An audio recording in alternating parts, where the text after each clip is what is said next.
Hmm. How are things? A little quiet early on. They're going well. Well, I didn't want to interrupt your sippage there. So good. And my eyes are all still blurry. I don't know what's going on. Hmm. This too Well, shall pass. hopefully you can see the previews. Oh, he did it. He said the thing. He said the thing. Yeah, let's do the damn thing. Oh, I gotta share my show. If I wanted a joke, I'd follow you into the John and watch you take a leak. We only get to do that every so often. Halloween special. Oh, I thought you were saying you follow people into the John and watch them. Oh no, Thanksgiving special. Not the Halloween. Just like the Halloween special. Woo!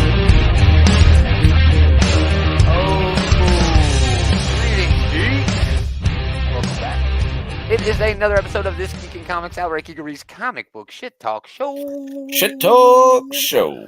Gomer and Taylor Hour. We're going to be talking a bunch of comic books. As always, if you see something, say something, y'all. If there's a book that we run down and you want us to hit a little bit harder on it, dig a little bit deeper into it, we'll do it. So get this fucking show on the road. These are books coming out on the 23rd. It's Wednesday. Thanksgiving Eve. Not a lot this week, relatively speaking to the last two. Last 2 weeks we were very spoiled. Were banner weeks, Yeah, we were very spoiled. Very spoiled. Starting at Image Comics, cream of the crop for the smaller press. Creep Show, exactly what you'd expect from it. Horror. Department of Truth, one of the best books on the damn shelves right now. End of a story arc here. Always good fun in that damn book. I mean, it's 30 issue or 22 issues in. If you don't know what it is by now, I mean, shit. Go buy the trade. The first issue is free on Image.com. The first trade is like $8. Do they have any plans to eventually come to the end of Department of Truth, or is that just going to be an ongoing for the foreseeable future? It's ongoing for the foreseeable future. I haven't heard anything confirmed about them shutting that book down. Not like our news for next week, talking about Donny Cates. But yeah, well, with Image Books, they either go on for one or two trades, or they go on for 60. So I guess at this point, yeah, Department of Truth is probably going on for 60 issues. Yeah, and it's wherever he wants to end that book, man. Yeah.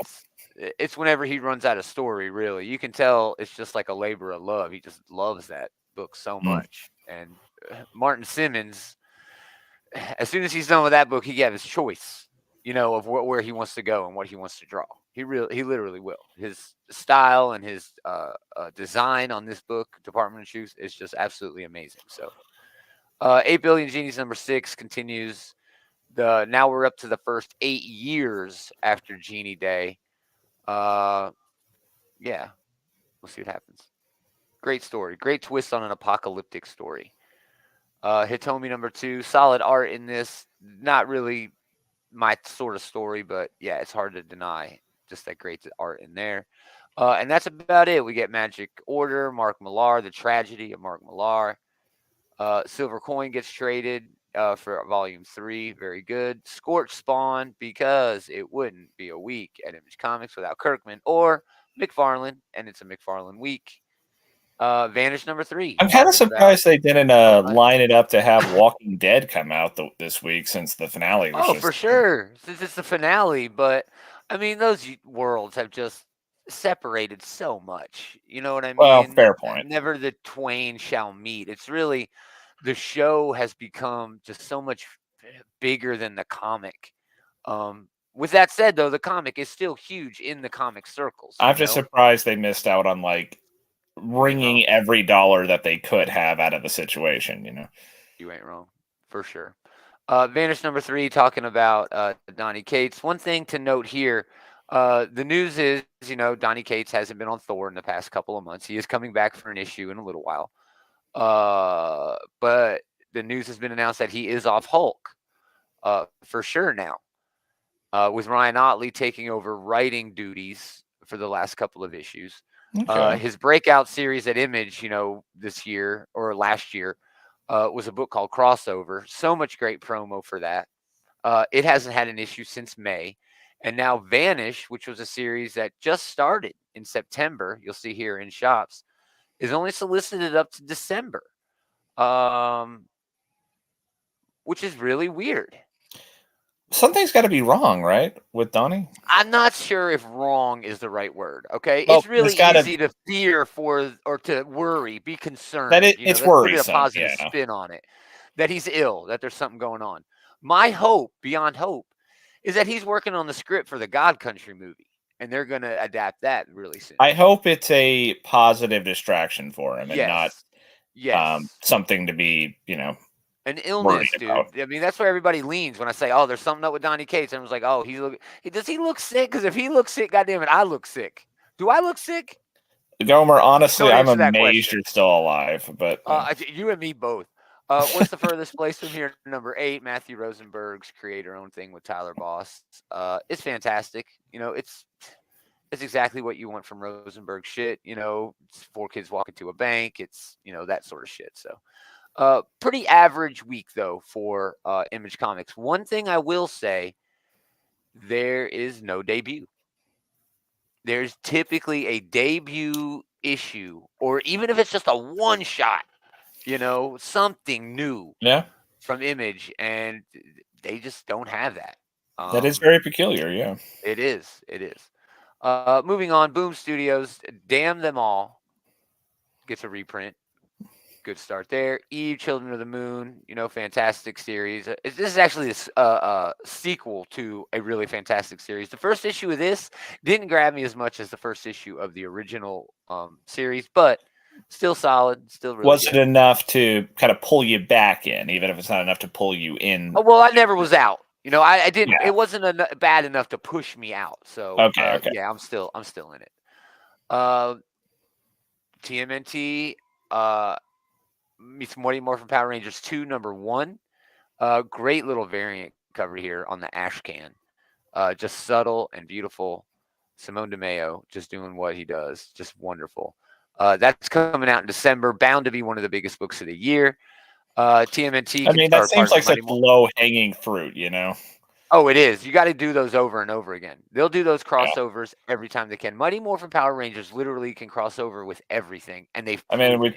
They just wrapped that crossover with Godzilla, and that was stupid but fun. I loved it. It was epic fun. I want to see a Transformers crossover, dude. G.I. Joe could cross over. Snake Eyes versus a Power Ranger? What? Anyway. I prefer the Transformers one because that's like so on the nose. Oh, for sure. Yeah. But G.I. Joe could still work. Sure. Yeah. We'll talk about G.I. Joe in a minute. Once Upon a Time at the End of the World, we're definitely going to talk about this $5 issue because Jason Aaron going over into creator-owned work for the first time in some time. It's been a minute. I think the GD'd, the goddamned second volume, is the last time he did something that was creator-owned. That was over at Image. Well, he's been so deep in the Marvel churn for the last few years, When you're the guy in the Avengers and you're doing the events and you're knee-deep in it, not only is that a lot of work, but when you're done with that, it takes a lot of work to get out from under all that work that you've done. Okay, now what do I do? You know what I mean? So this seems like the perfect thing to kind of be a landing pad, like after wrapping up work on. How long has his Avengers run been? Like 3 or 4 years now, right? Oh, it's been forever. I mean, before that. And how many events were part of that? And he was doing Thor for like 5 or 6 or 7 years. He's been writing Thor because Thor is in the Avengers. He is, probably longer than anyone in history. I mean, everyone. You're probably right. Man. The only other person I could think of maybe was Stan Lee himself back when he was like the only writer at Marvel. But even then, I'm not sure. Jason Aaron may have gone past that by now. Yeah. So this looks good. It's a post-apocalyptic tale. They never met anyone. A couple of people meet. They've never met anyone like each other, and they help each other survive a planet ravaged by an environmental catastrophe. So it's an epic trilogy. Each issue is going to have a different writer. Or pardon me, a different artist with Jason Aaron doing the writing. So you're so used to Silver Coin switching out writers that right. Yeah, so a more traditional anthology book. Yeah. So, but I don't think it's anthology. I think it's all the same story. There may be a separate time period for each issue, but that has yet to be seen. But that's definitely at the top of my list this week. A Jason Aaron indie book, creator-owned book. Yeah, can't wait for that. Stuff and Nightmares continues. Horror is always in vogue. And then Buffy, again, proving that horror is always in vogue. Moving Mm. on to Dark Horse. Not much from there. We do get this Parasomnia, the Dreaming God. This is the finale of that. That's the sequel to the first Parasomnia, which is okay. Colin Bunn horror stuff. Hard to beat that if you're into horror. Star Wars Hyperspace Stories, 12-issue, huge series here. Still going and really just getting started. But yeah, again, a very small week from Dark Horse. Again, it's a holiday week. It's the last week of the month. We just got off of 2 very big weeks. This all seems to be planned to me. Moving Well, on to IDW. they did Oh, go ahead. probably try to they did probably try to, match it up with the calendar. Oh, Like yeah, for this sure. is a big And travel week. shipping's a Yeah. pain in the ass this month too. Yeah. So here we go. Wildfires. This has been fantastic. Scott Snyder and Hayden Sherman just breaking out, in this fucking book with his design. His art's good, but his design work is just flawless. This has been fantastic, dude. I'm anxious to read the conclusion here to see how the girls get out of trouble, because they definitely found themselves in trouble. This is a story about a group of female convicts who go and fight wildfires, because that's what they do for some reason in this country. But they learn of a house that is in the path of the fire, owned by a wealthy man, and they can go in there and rob this dude. And then shit goes haywire. Shit just gets all messed up. But it's been fantastic. Loving Scott Snyder doing this creator-owned work, and hopefully we see more of that. Big $7 finale, extra big. G.I. Joe number 300, the end of an era at IDW. The great Larry Hama, the godfather of G.I. Joe. S.L. Gallant, who pretty sure has drawn more issues of G.I. Joe than any other artist on the planet. But, I mean, worth it just for this picture alone, just for this cover. Look at how amazing this is. Somebody asked me earlier, "Oh, can you name all of them?" I said, "I bet I can name more than you." And they're like, "Well, that's not saying much." And I'm like, "Well, that's a weird question." I can name all the animals at the top, definitely. But man, what a great run! What a great bunch of fun that they've had with this over at IDW. Sad to see it go, but very anxious to see where the franchise lands along with Transformers. Yeah, but truly, like when you say the end of an era, that's more true for this book than perhaps any other you'll mention anytime soon. Yeah, Like Larry seriously. Hama, 300 issue. Like Larry Hama's been really doing it since the The beginning, fucking really. yeah, Yeah. since this all began, decades ago at this point. Yeah. My And we favorite don't think story he's about probably oh, writing go them whenever it lands, right? yeah, hopefully he will move along with the book when it goes. They'd be dumb not to have him do I'm 301. just saying, Larry Hama is getting on up there. I mean, this seems like Oh, he is. this seems like as good a point for him to You're not wrong. officially retire with the book. Yeah, you're not wrong. My favorite Larry Hama story is when Hasbro brought the idea of doing a comic based on their G.I. Joe figures that they had mocked up. And he was like, who's the bad guys? And they're like, what? He's like, well, they're the good guys. Yeah. Well, who do they fight? Well, bad guys. He's like, who the fuck are the bad guys? And he literally created Cobra, right there in the meeting. I mean, you can't imagine G.I. Joe without Cobra. It Oh, but it would Cobra's have so faded much into better than obscurity Joe itself. long ago. Yeah. Yeah.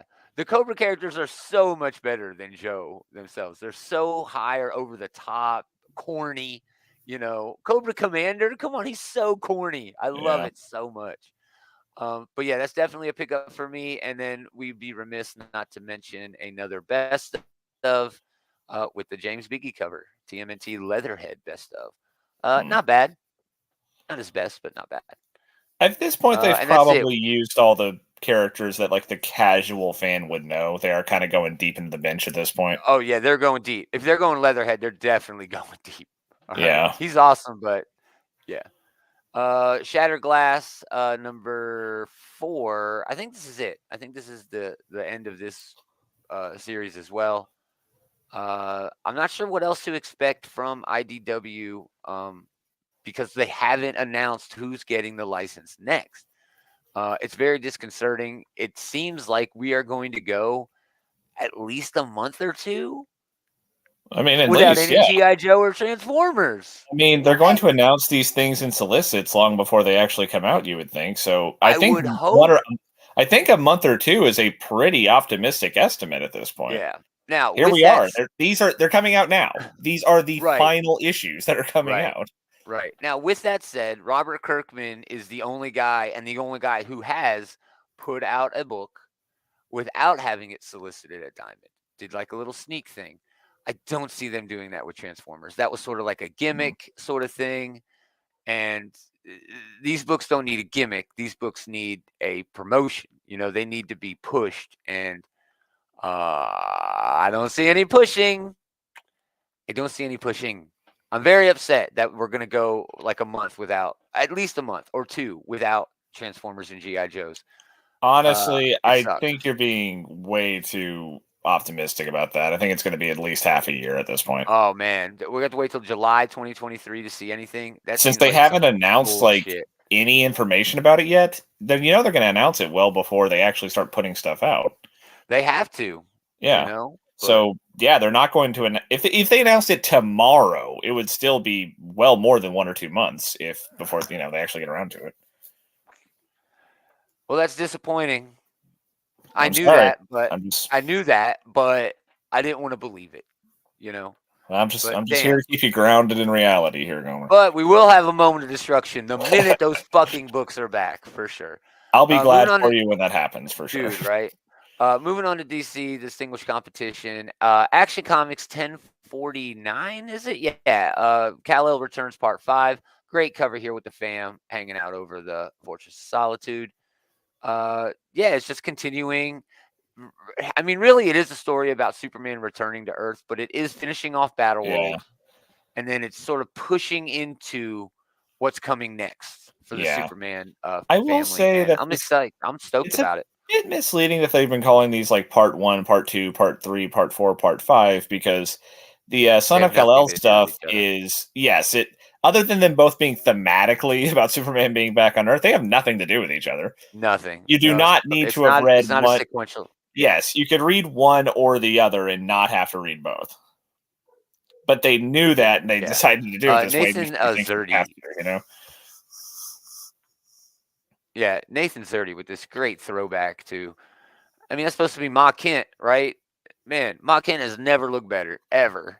Yeah, Ma Kent is looking pretty nice here. Yeah. That is the rocket coming to Earth, so yeah, that's got to be Ma Kent there. Yeah, and this throwback to the 90s cover, not bad.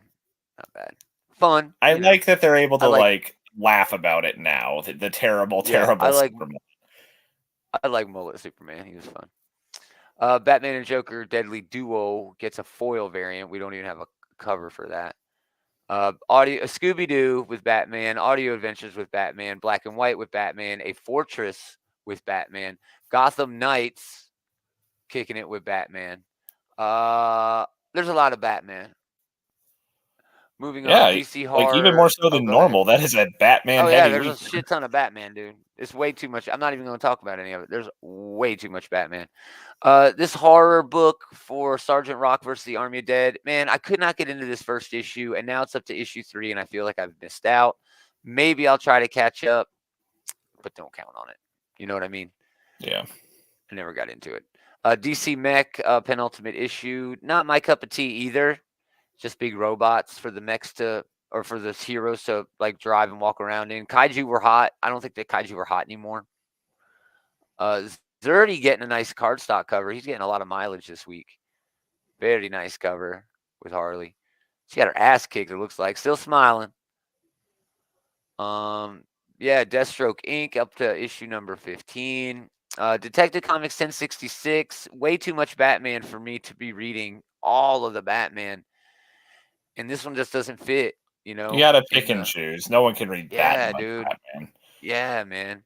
So another Batman book, technically, with Detective. Harley is, again, technically a Batman book. Adjacent, at least, yeah. Yeah, Batman adjacent. Human Target, not a Batman book, but for some reason, a Batman cover. So it looks like Batman is going to be kicking it in this issue of Human Target. Okay, yeah, I assume that he's like catching up to Christopher here because Christopher Dunn murdered Guy Gardner. Yeah. And he's probably going to thank him. Man, I've been wanting to do that for years. Other history of the DC universe gets collected in a trade. Fantastic book. Only $20. Definitely worth the pickup. John Ridley nails this retelling of the Marvel universe set in Black Label, so it's not canon, but it's so surely damn good. meant I DC universe. loved it. Is that not what I said? You said Marvel. Oh, my bad. DC universe, of course. Of course, that's what I meant. Yeah. Anyway, Punchline Gotham game. Again, technically a Batman adjacent book. Superman and the Authority, pretty good. Pretty good. It was okay. It was all right. It was more of an Authority book than a Superman book. It was. But, It was. Superman Space Age. This is the Allred and Russell book. It's good. It's just they're asking a lot. It's going to be a lot better, I think, when it's all collected. This is probably a thing to get in trade, though. But yeah, that's a hell of a creative team they're giving you, sir. Oh, it's great, dude. And this again is sort of diving into the history. Obviously, with Space Age. Back in the '60s. 50s, 60s, but now this looks like it's moved into the 80s, which I guess is also the Space Age. Space Shuttle was big in the 80s. Yeah, I mean, really, any time before the Cold War ended, we were still pretty big into the space race. The Space Age, yeah. So there you go. Really good book there. And then finally, Tim Drake Robin, again, Batman adjacent. Still a good book.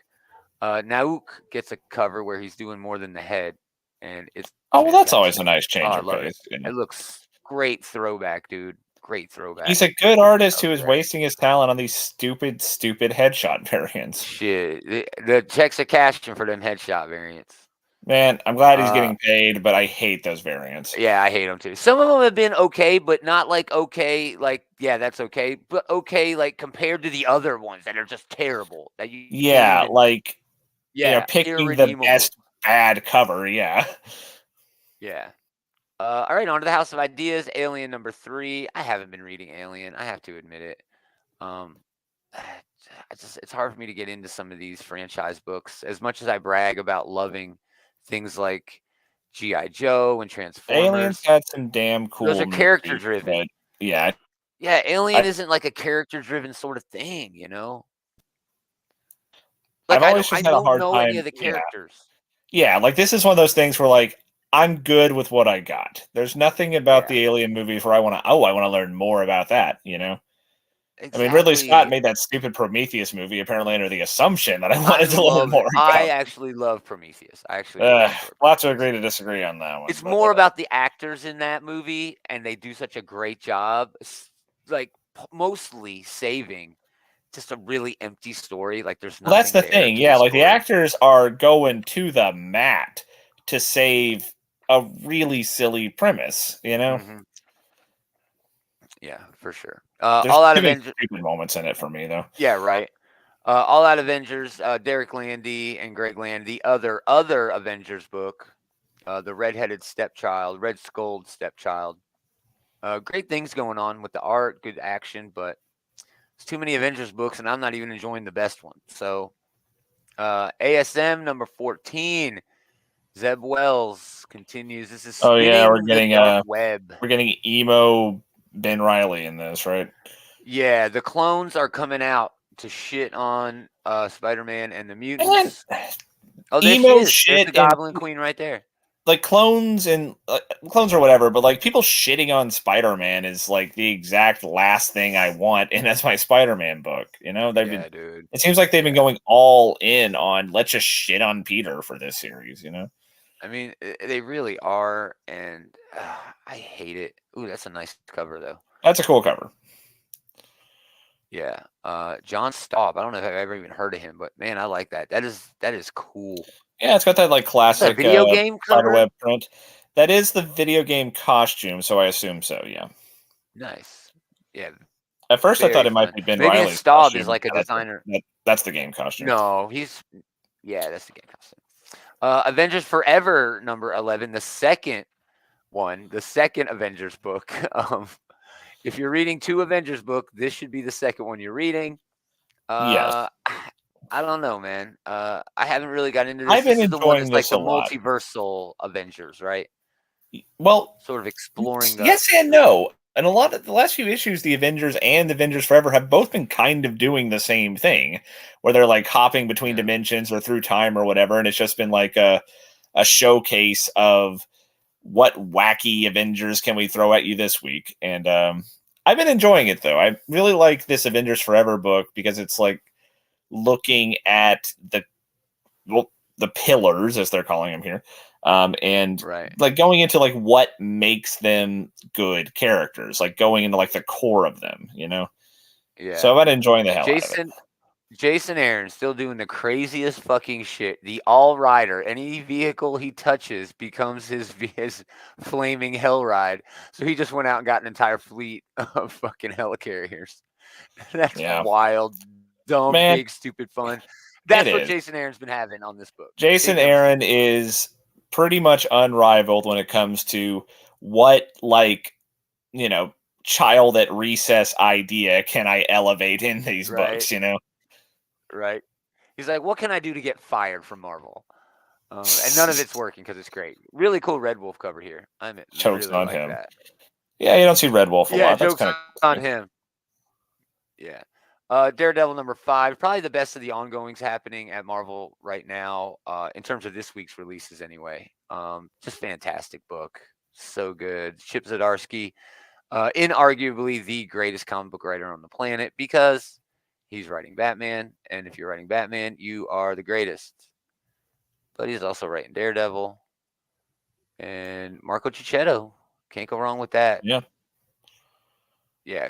Really Yeah, looking this book forward has to been that really, one. really good. I don't think I like Mac with a beard there, but that's the only complaint I I don't could mind think it. of. I don't mind it. Better than Electro with a beard. Moving on. Oh, you Deadly know what? He Neighborhood. doesn't get a lot of chance to grow the beard because, like, Yeah. his face is exposed in the mask and everything, you know? Right. It's like Batman. He's got to shave constantly. Hmm.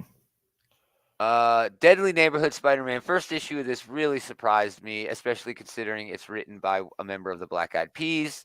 Yeah, it's written by But two it's members of the Black Eyed Peas, but not the ones yeah, that you think of when you think of the Black yeah, Eyed Peas. yeah, yeah. But I mean, holy shit, Juan Ferreira is definitely the one moving things around with this amazing style. These huge, big, gigantic, epic 2-page I mean, spreads. yeah, you could paint that wolf on the side of a van, you know? Yeah, dude. Look at little Spidey there Oh, is getting that a picked up. bear, actually? Never mind. It's a bear. Yeah, it's a bear. Oh, Demon But see, Bear. Yeah, I should read the damn yeah, it's a thing. demon bear. Demon bear. So yeah, very cool. That's definitely something I'm looking forward to reading this week. And it is definitely a week for really fucking cool art because yeah, we get Deadly Neighborhood, but we also get Defenders Beyond, which again is really driven by that art and design work. Rodriguez just murders it on this. Just so great. You've been enjoying this a lot more than I have. Yes. But I really enjoyed the first series as well. And just if you're just picking it up for the Rodriguez art, you are not going to be disappointed because he does amazing things with like these weird ass like subliminal concepts that Al Ewing keeps asking him to draw. And he's the only guy I could think of who, like, at least, he's on a very short list of people I could think of who would excel at drawing these weird, esoteric, what the fuck is going on type of things. Yeah, it reminds me of like 70s like blacklight posters. Yeah, it's very sort of psychedelic. weird shit. Yeah, very cool shit. But we also get a third book, heavy on the art. Been waiting on this one. Top of my list this week, Doctor Strange Fall Sunrise number 1 of 4. Trad Moore doing double duty here. Just gorgeous design work on this. The art is just masterful. I mean, that is beautiful. And then it moves into this, and then even more. Doctor Strange is dead. Long live Doctor Strange. Because it looks like this is the book that's going to bring him back. And I'm all for it, man. Look at that. This is some very Trad Moore artwork here, and it's deep. Yeah. Daniel Warren Johnson gets a cover. And I mean, Momoko gets a cover. Though, of course she does, but the title makes it sound like Doctor Strange is going to go like apple picking or something and watch a nice fall sunrise. Yeah. uh, him and Clea. She's making me go to the apple orchard. That's awesome. So yeah, loving this book. Really happy that they're doing this. I love Tradmore. I'm a huge fan of Tradmore. So yeah, faux show. Fantastic Four number 52 gets a facsimile edition. Why is that important? Yeah, debut of Black First Panther. appearance of 3P. Yeah, T'Challa shows up. There we go. The book goes for a lot of money.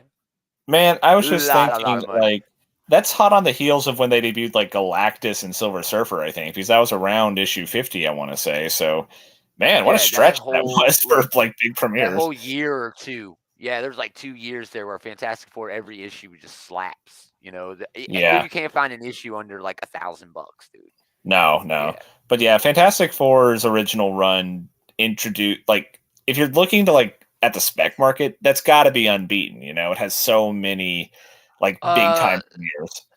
Spider-Man might be a little bit Spider-Man's better. Amazing Fantasy original Maybe. run might be up there. Yeah. If you want to go back and Yeah. look at old like Detective Comics or Action Comics, maybe that's up there. But Yeah. Fantastic Four is definitely on that short list. Yeah. I was arguing with somebody the other day. He's like, "Oh, what about X-Men?" I'm like, "Dude, every cool X-Men character didn't appear in a fucking X-Men book.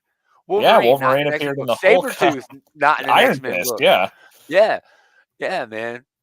I mean, there was X Factor and things like that. Those are technically X-Men books, but they're like, a lot "Oh, of what the about X-Men like X-Men?" appear No. in these massive bunches too. Like giant size X-Men had like Colossus and Nightcrawler and Storm and all of them. The original X-Men had Cyclops and Jean and Beast and Iceman and Angel. Yeah, X-Force Oh, had Professor X and Magneto. Domino, Deadpool, and a couple of others. Fucking Gideon. I mean, Yeah, because you were at making one fun of him the issue, other we were day. making fun of that Poor guy. last week. Yeah. Poor guy. Whoever the fuck that is, appearing Yeah. alongside Deadpool and Domino. Yeah. Midnight Suns number 3. This had such good potential. I am They're not pimping enjoying that it. game, you know. Yeah, I am not enjoying this Man, at all. I wanted the compliment story to be Tom a lot Taylor more for brutal. taking these tie-in books and making them fucking amazing, because usually you end up with stuff more like this, where it's just kind of like a, you know, an exercise of going through the motions. Yeah, but yeah, Midnight Suns, not great. Miracle Man Silver Age, I just really find it hard to give a shit, so I haven't been reading that. And that is Miracle about Man is it. more interesting as a publication curiosity than the character itself, actually. Yeah, for sure. Star Wars Revelations is their big 2023 primer. I think it's actually got an extra $1 on it. Yeah, it does. It's a $5 book, or $6. It's got an extra $2 on it. But this is going to be their big primer, you know, for all the books coming out in 2023. Pretty classic shit here, you know, at Vader's Castle. Cool. Yeah, it looks cool, dude. I like it. I mean, it's LaRocca doing Vader. You know, he's Guggenheim doing the writing. He did that run. He did that Vader run. Yeah, you know, the Vader run. Yeah. Oh God, that was so long ago now, wasn't it? So long ago. It's a decade ago, man. Were we ever so young? We've had 5 movies since then. 5 Star Wars movies since then. It seems like they just started doing like the Marvel Star Wars comics like 3 or 4 years ago, but no, it has been like a goddamn decade now, and that just that feels so weird to me. It's been a while. Yeah. Welcome to my world, you old fuck. So yeah, we got a bunch of variants for that, including this is going to be a hot Dr. Aphra Peach Momoko cover. This is going to be a really hot cover, dude. I'm telling you, Dr. Aphra is the next big thing at Star Wars. She is. She is by far the biggest thing to come out of the Marvel comics, the biggest original character. Yep. All it's going to take is one cameo in something. I don't care if it's animated. I don't care if it's live action. It doesn't matter. She's going to hit really hard, and it's going to be great. I'm very excited. We also get this Star Wars Yoda book, which is interesting because the way Yoda spans from the Old Republic or the High Republic or whatever the fuck it is, not the old, the High Republic, to the modern, you know, age. He sort of, you know, bridges the gap there. There's a lot of things that they could do with this. That is true. They have lots of time periods to pick from when it comes to Yoda. Yeah. So that'll be interesting. And then we do get a double dose of X-Men, making up for a mediocre week. The top tier, in my opinion, the best 2 X books. X-Force number 34, Ben Percy, cannot be stopped. Chris Allen doing the art here as fucking X-Force just goes and does X-Force shit, this time in space. I love it. Sage still drinking. Poor Sage. She is I going love off that deep end. Oh, she's living through this crazy job she's got, dude. You know, that job is killing her. Anyway, we do get a Mana cover, which looks great. But X-Men number 17, Gary Duggan, whatever. Great cover here with what's her name, leading the rush there magically, leading the charge. But Joshua Cassara filling in on art here, and it just looks great. It looks awesome.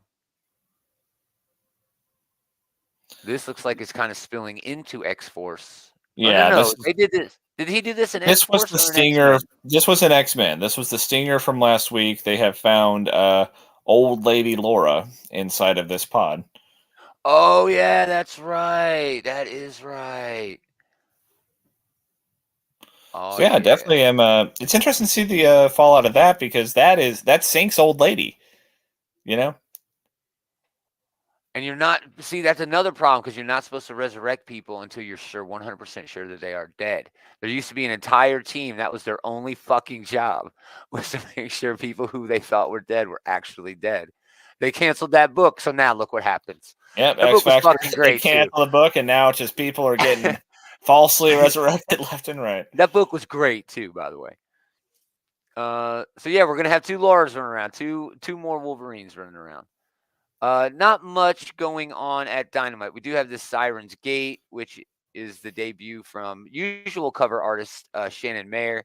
The art inside is exactly what it looks like on the cover, which is weird. It looks like playing like a weird video game almost. Yeah, it almost looks like it's like I'm playing with like a Magic the Gathering card or something. Yeah, dude, that's really what it feels like. It feels like Magic the Gathering card art. But yeah, that's it, y'all. There ain't nothing else. I looked through because usually we got a guy here who knows. We ain't got our guy this week. Yeah, we ain't got our guy. We do get Ancient Enemies, but it's on Frank Miller Presents. It's Dan Didio with Danilo Baruth writing it. Yeah, this might be fucking amazing. It's $8. That's really interesting. $8 is a big ask for one of these small press books. Yeah, for a dude who. Oh my god! Did Frank Miller make his fucking fedora his goddamn emblem there? Oh god, I hate the logo for Mark Miller Presents or Frank Miller Presents. But I mean, the guy who couldn't keep the fucking editing job, the editor-in-chief job at DC Comics, really? You can't keep that job? That all you gotta do is push Batman and you win. That's all you gotta do. Anyway. Yeah, really, there is not much else dropping in terms of the smaller press. We do get Valiant's 1 book a month, another Bloodshot book, issue 3 there of Unleashed. And Bloodshot's, I think that's like one of like 3 books they have going at this point, right? No, they don't have 1 book a month. Is all Valiant is publishing right now. They pushed back the Shadow Man. They pushed back the Book of Shadows. All pushed back till next year. It's wild, dude. I don't know what they're doing. This is a comic book publisher that isn't publishing comics. I hope they land on their feet at some point because Valiant's one of the better shared universes out there, I agree. I think they should get Image to publish their books and have Image publish a Valiant label. That's just me. Anyway, they might have to start grappling with those types of possibilities because if they're only putting out 1 book a month, that is not sustainable. They might have to consider, we're just going to be an imprint now rather than a publisher. I don't know what's wrong with that. You still keep all your movie shit. That's true. That's true. All your movie shit. Maybe it might be like their pride, though, Oh, yeah, I don't know about that. That could be a silly reason to do something, but I don't know. It is for sure. Mark Sable and Andrea Olimpieri doing Fear of a Red Planet over at Aftershock. Mars, 50 years from now, humanity's first Martian colony is no longer self-sustaining. Under the thumb of its corporate mining overlords, the surviving colonists slave away just to pay for resupply rockets to Earth. Basically, this is the moon is a harsh mistress on Mars. And I'm down with it. This looks really cool. It's near future Western with the hard sci-fi of The Expanse and the hard-boiled slinging of Justified. That's a lot of movies and shows that people have no fucking clue. But yeah, it's a real, I'm down. real grab bag of different properties there. Yeah. But I'm down. I'm gonna check it out. I love sci-fi like that, and I like that creative team. So, yeah, man. Again, there's just really not much to talk about. Illusion Witch is cool. You know, it's a fun book. It's hard to find because it's on Sumerian Comics. But I'm friends with the artist on Facebook, and he got me hooked on it. So it's a fun book. Yeah, man. Oh, here we go. Titan Comics is doing Kamen Rider. There you go. Brandon Easton and Henry Presetia doing Kamen Rider. If you're a fan of Kamen Rider, yeah, good news for all the weebs out there. Yeah. Yeah, all you weebs, he's back. All right. Aruto Hayden is Kamen Rider 01. There you go. Yeah, man. I mean, I wish Dave was here because I'm sure he'd be like, "Oh, what about this awesome book?" You know. Here's Mysterium over at Source Point Press. They're good. Christina Blanc and maybe it's Blanche. I think it's Blanc. Alex Monique. It's like a supernatural sort of thing. It looks all right. You know, it's weird. I hear about all these books months and months in advance because I see them on social media, and then they come up, and I'm like, "Oh, I've heard of that book." You know. Nobody's Girl. I mean, these are some damn good books. You know, Rogue State, Sacrament, even though I didn't care for it, you know, it's still a pretty popular book. So yeah, there you go. There's your books that are coming out. It is a super light week, bro.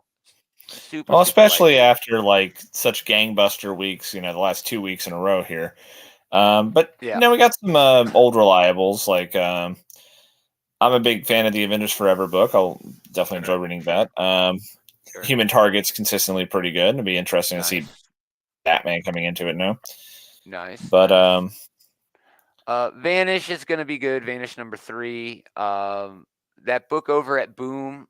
That's what that Jason Aaron's doing. What the hell is it called? Yeah. At the End of the World. Yeah, Finding Once Love Upon a Time at the End of the World. That's right. Yeah, that's top of my list. And then Dark Spaces, Wildfires, of course, the last issue of G.I. Joe at IDW for sure. Like nothing at DC really grabs my attention this week at all. That sucks. But Deadly Neighborhood Spider-Man, Daredevil number 5 looks fucking awesome. But over at Marvel, that Doctor Strange book, Fall Sunrise, looks incredible, dude. And then we got your X-Men books, but yeah, it's kind of interesting. We got like not 1 but 2 of like the trippy blacklight poster books coming out from Marvel this week. Defenders and then that Doctor Strange book, and then we get that cool design in Deadly Neighborhood. So man, there's some good pickings, but the pickings are small. Thanksgiving. So how ironic. Speaking of that, everybody have a great Thanksgiving. We appreciate it. Thanks for coming. Yeah, happy Thanksgiving, everyone. Yeah, check out the Comic Book Bullies. They had a show last night. It was awesome. Leroy and Eli doing their normal pop culture thing. Get links to their show and everything that we've got going on at outrightgeekery.com. We got links to all the social media, all the video stuff, just everything that we do. You know, you can buy merch, all that cool shit. But we're going to do this again Monday. It'll be me and Taylor reviewing it's probably going to be a light news week because of the holiday. Probably going to be, you know, I mean, there are books to review. You know, we're going to talk about those books, but man, it's going to be a really weird show on Sunday. Come back to this channel Sunday at 7 Central and kick it with us. We're going to have a good time. So, yeah, thanks everybody for hanging out. But most of all, thanks to this guy for hanging out with this guy. Always fun. We are going to do it again next time. Same geek time, same geek channel. I always appreciate the effort. I'll try my best. You do, man. You're great. Gosh, 45 minutes. You can tell there were no books.